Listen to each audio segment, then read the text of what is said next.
Subscribe करते वक्त bell icon जरूर प्रेस करें जिससे आपको लेटेस्ट फाइनेंस वीडियो का नोटिफिकेशन मिल जाए। नमस्कार, मेरा नाम मुकुल है और एसेट योगी में आपका स्वागत है। दोस्तों, इस वीडियो में हम पब्लिक लिमिटेड कंपनी के बारे में बात करने वाले हैं। पहले दो वीडियोस में मैंने प्राइवेट लिमिटेड कंपनी फिर लिमिटेड लायबिलिटी पार्टनरशिप के बारे में बात की थी। अगर आपने वो दोनों वीडियोस नहीं देखे हैं तो मैं आपको सजेस्ट करूंगा आप उन दोनों को देख लीजिए, जिससे आपको ये वीडियो थोड़ा अच्छे से समझ में आ जाए। लिंक्स नीचे आपको डिस्क्रिप्शन में मिल जाएंगे। इस वीडियो में हम पब्लिक लिमिटेड कंपनी के एडवांटेजेस और डिसएडवांटेजेस देखेंगे, उसके फीचर्स देखेंगे और यह समझने की कोशिश करेंगे कि अगर आप अपना कोई बिजनेस स्टार्ट करना चाहते हैं, कोई आपका स्टार्टअप है, तो आपको बिजनेस में पब्लिक लिमिटेड कंपनी स्टार्ट करनी चाहिए या प्राइवेट लिमिटेड कंपनी स्टार्ट करनी चाहिए या कोई एलएलपी स्टार्ट करनी चाहिए। और अगर पब्लिक लिमिटेड कंपनी स्टार्ट करनी भी चाहिए तो किस तरीके के बिजनेस को स्टार्ट करनी चाहिए।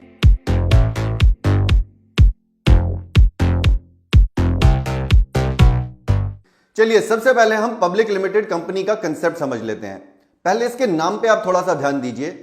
पब्लिक का मतलब है कि जनरल पब्लिक इसके अंदर पार्टिसिपेट कर सकती है। दैट मींस कि इसके अंदर जो शेयर होल्डर्स हैं वो काफी ज्यादा हो सकते हैं, इसीलिए इसको पब्लिक कंपनी कहा जाता है। तो जब भी आप कोई पब्लिक लिमिटेड कंपनी का नाम सुनेंगे तो उसके आगे लिमिटेड लिखा होगा, जैसे कि Reliance industries limited, Infosys limited. किसी प्राइवेट लिमिटेड कंपनी के बारे में आप सुनेंगे तो उसमें होगा XYZ प्राइवेट लिमिटेड होता है एंड में। एलएलपी के एंड में LLP लिखा जाता है, XYZ LLP। तो आपको उसके नाम से ही पता चल जाता है कि वो किस तरीके की कंपनी है। तो ये तो हमने समझ लिया कि पब्लिक लिमिटेड में ये पब्लिक का क्या मतलब है। अब दूसरा पार्ट आता है ये लिमिटेड का मतलब है कि लिमिटेड लायबिलिटी है सारे शेयर होल्डर्स की। अब लिमिटेड लायबिलिटी क्या होती है, इसके बारे में मैंने काफी डिटेल में बात की है मेरे प्राइवेट लिमिटेड कंपनी वाले वीडियो में, तो आप उसको जरूर देख लीजिए। तो इन शॉर्ट में अगर आपको बताऊं तो शेयर होल्डर्स की जो लायबिलिटी है वो उन्होंने जितनी कैपिटल इन्वेस्ट करी है किसी कंपनी में वहीं तक सीमित है। उनके पर्सनल एसेट्स की कोई लायबिलिटी नहीं बनती है। लेकिन आप वो वीडियो जरूर देख लीजिए, थोड़ा सा आपको डिटेल में समझ में आ जाएगा।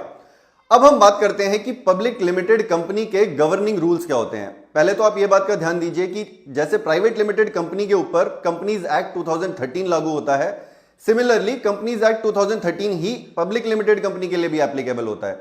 और ज्यादातर जो रूल्स एंड रेगुलेशंस हैं और जितनी भी एडवांटेजेस हैं वो प्राइवेट लिमिटेड कंपनी के लिए जितनी है वो सारी पब्लिक लिमिटेड कंपनी के पास भी हैं। बट साथ में कुछ एक्स्ट्रा एडवांटेजेस भी हैं पब्लिक लिमिटेड कंपनी की, साथ में कुछ डिसएडवांटेजेस भी हैं जो अभी हम जल्दी ही जानेंगे। पहले मैं आपसे बाकी के फीचर्स डिस्कस कर लेता हूं पब्लिक लिमिटेड कंपनी के। तो इसके अंदर जो मिनिमम डायरेक्टर्स आपको चाहिए होते हैं वो 3 डायरेक्टर्स चाहिए होते हैं और साथ में मिनिमम शेयर होल्डर्स 7 चाहिए होते हैं। जब हमने प्राइवेट लिमिटेड कंपनी की बात की थी तो वहां पे आपको मिनिमम डायरेक्टर्स 2 चाहिए थे और साथ में मैक्सिमम शेयर होल्डर्स की वहां पे लिमिट थी।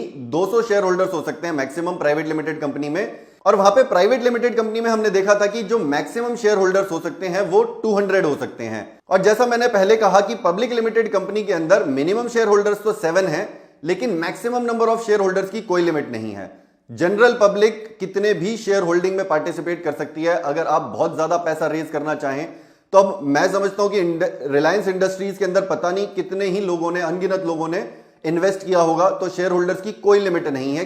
पब्लिक लिमिटेड कंपनी के अंदर कितने भी शेयर होल्डर्स हो सकते हैं।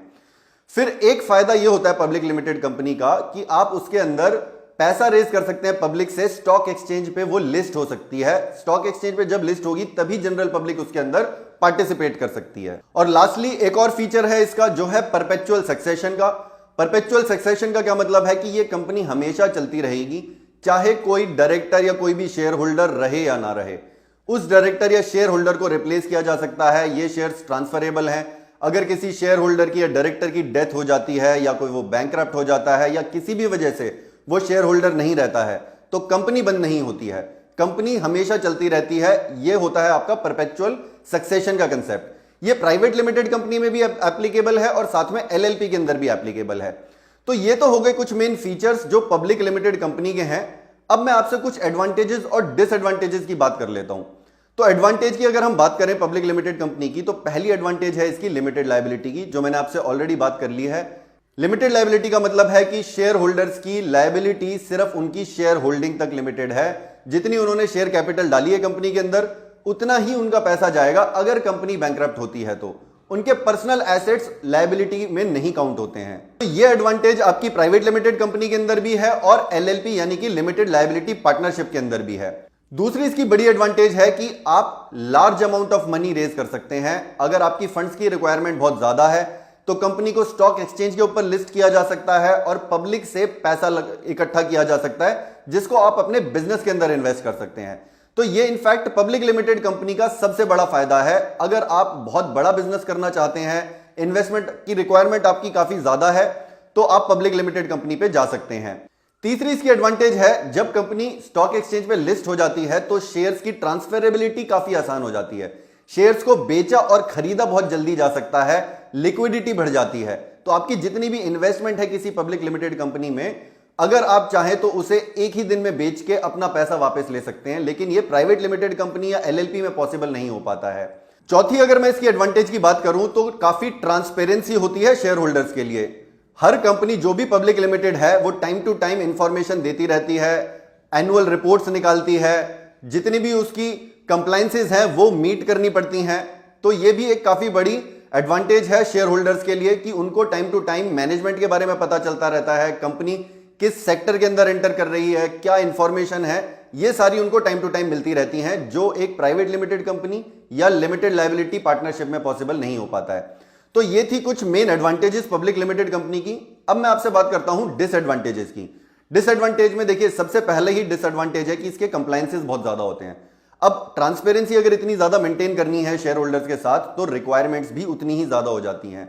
For example, registrar of companies की, टैक्सेशन की, ऑडिट, आपकी सेबी की रिक्वायरमेंट सारी फुलफिल करनी होती है। तो कंप्लायंस अगर ज्यादा होती है तो आपको एक्सपेंसिव भी पड़ती है ये कंपनी, आपको मेंटेन करना, मैनेज करना, इतने सारे लोगों को रखना, वो एक एक्सपेंसिव हो जाता है।